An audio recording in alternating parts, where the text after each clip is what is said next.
By the time the attack was over, at least 147 lay dead. It was a moment of national anguish, a collective sorrow. Al-Shabaab had struck yet again with a devastating hand of death. For a nation that is known for its deep ethnic divide, the raid on Garissa University brought out a sense of unity in daring defiance to terrorism. Al-Shabaab could have won the battle, but not the war. The wage that the Somalia-based group was trying to drive among religions would not hold. It never did. On behalf of my government, I extend condolences to the families of those who have perished in this attack. We continue to pray for the quick recovery of the injured and the safe rescue of those still being held hostage. I also assure the nation that my government has undertaken appropriate deployment to the affected area and is fully seized of the situation. I also take this opportunity to urge Kenyans to stay calm as we resolve this matter and to provide the authorities with any information they may have in connection with any threats to our security. First of all, 90% of the threat has been eliminated, as I speak to you now, at a cost, a very, very heavy cost as regard to human life lost. As it stands now, we are able to rescue over 500 students. As the world united in condemning the raid on the Northern Kenyan University, Al-Shabaab was gloating. The group had visited the second deadliest attack on nation since the August 1998 bombing of the American embassy in the center of Nairobi. It left over 220 people dead and hundreds others injured. Professor Ahmed Osman was the principal of Garissa University, then a constituent college of Moi University. He had seen the signs of trouble. You see, I always lived on the inside. Even that night I was in here. What happened was, before we were attacked, there were so many incidents that happened outside Garissa, particularly in Mandera. And I've been writing to the county commissioner then to give us reinforcement. And he said he did not have enough security apparatus at the time, so the only thing they could do was to bring in patrol vehicle to patrol between midnight and 3 a.m. in the morning. So I kept on writing and writing and writing from December. I came in October, so when I came in October, I realized most of the students, when I met them, I realized most students were from outside Garissa. There were only, I think, 5 Muslim students. What surprised me was that, because the rest were from outside Garissa. So I looked at the student, I realized we're going to have Al-Shabaab here one day. But I even said, I even told the students and the lecturers who were there that day. But they took it lightly, everybody was laughing.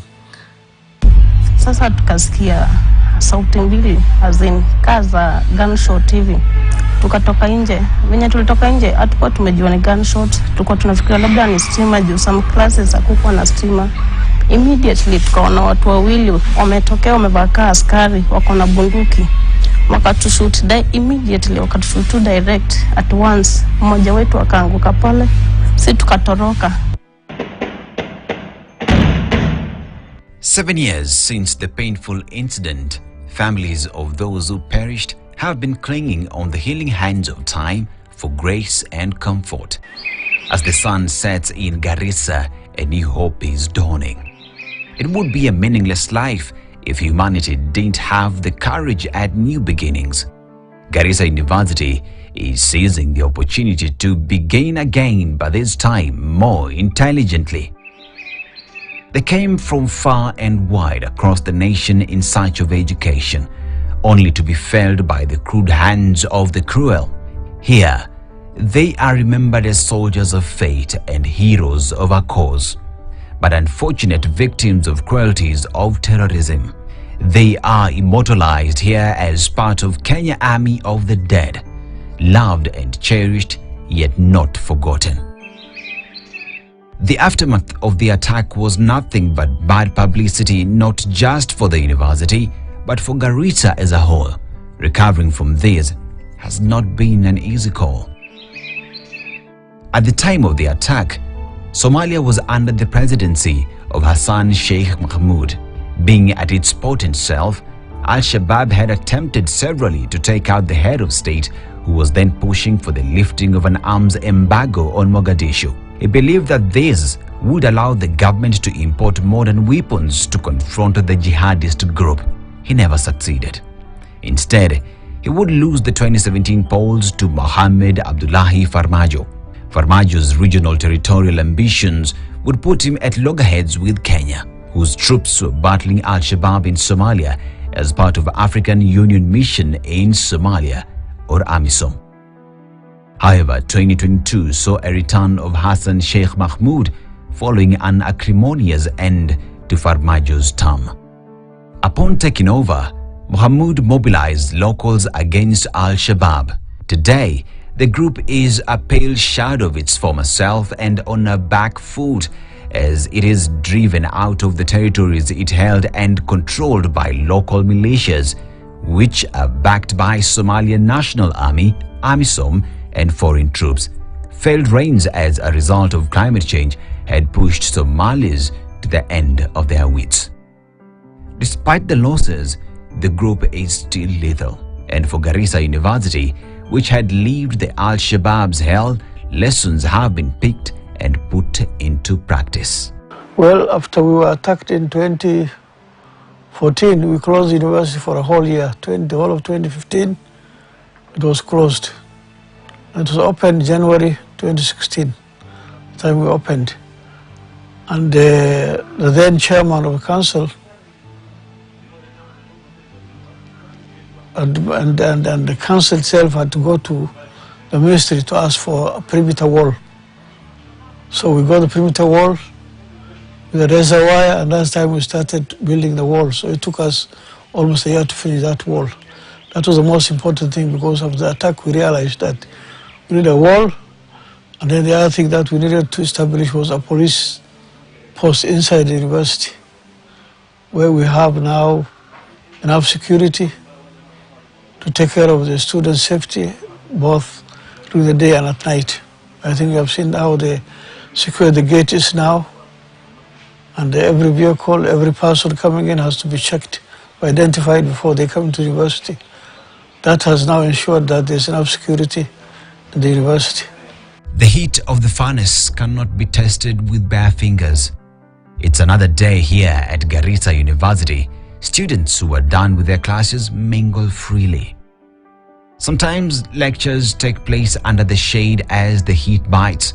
The student population is drawn from both local and non-local communities from various religions. In order to attract more admissions, the university implemented new security measures with focus on integration and religious tolerance. The increment of students enrolling in Garissa has been improving, because what I told you earlier, that students came in here and they realized that the opportunities here.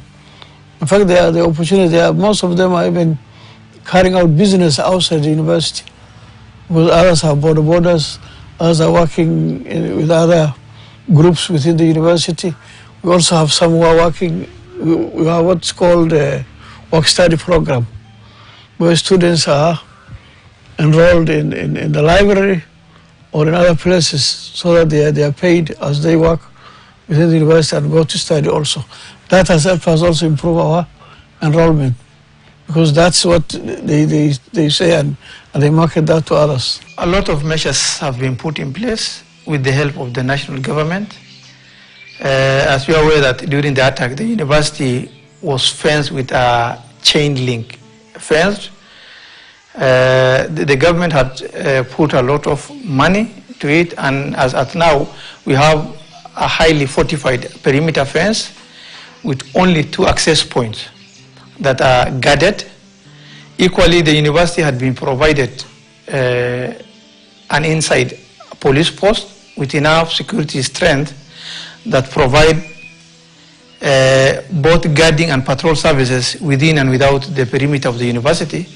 For some students, joining this university came after agonizing days of deep thought. It's Garissa University, and that motive of the attack, I was like, there's no way I'm going there. And I really had to beg even with the CUSIPs and my parents to transfer me.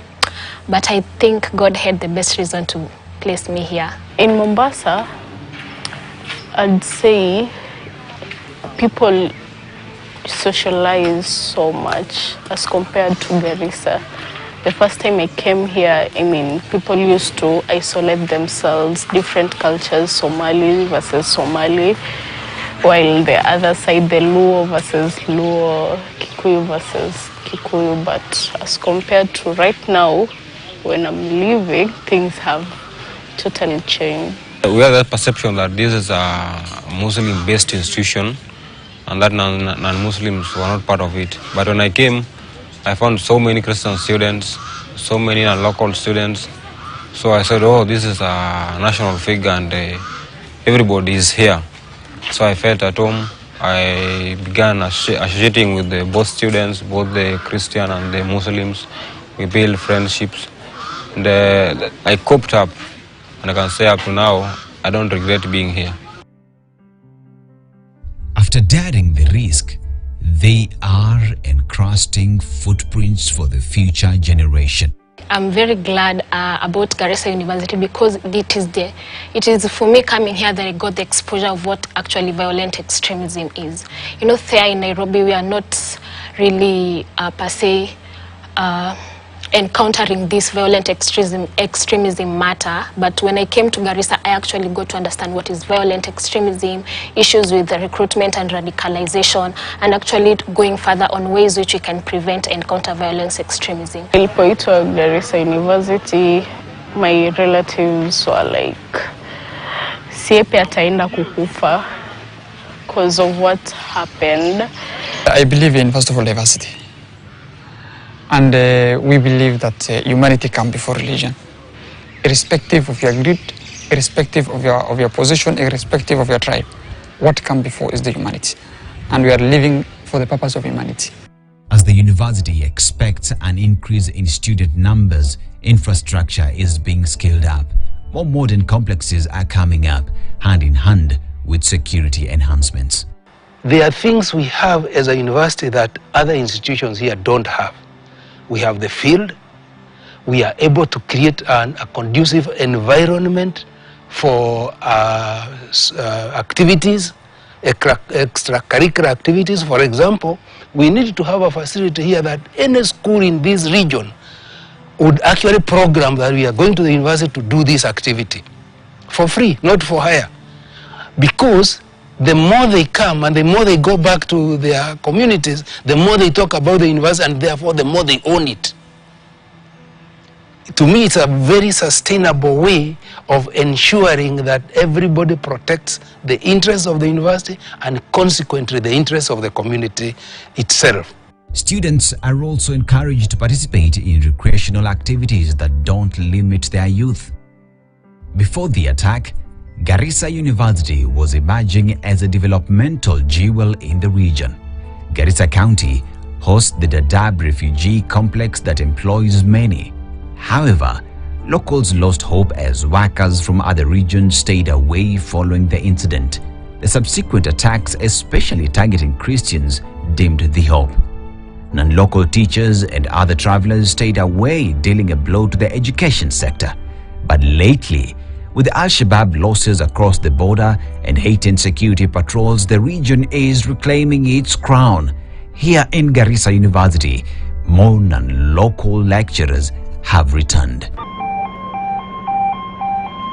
As the institution reflects on its journey, it looks back at the events of 2nd of April 2015 as a bloody event that stained the good old days. The good days that it seeks to redeem while looking forward, and each year has been a new beginning, a new dawn of resilience.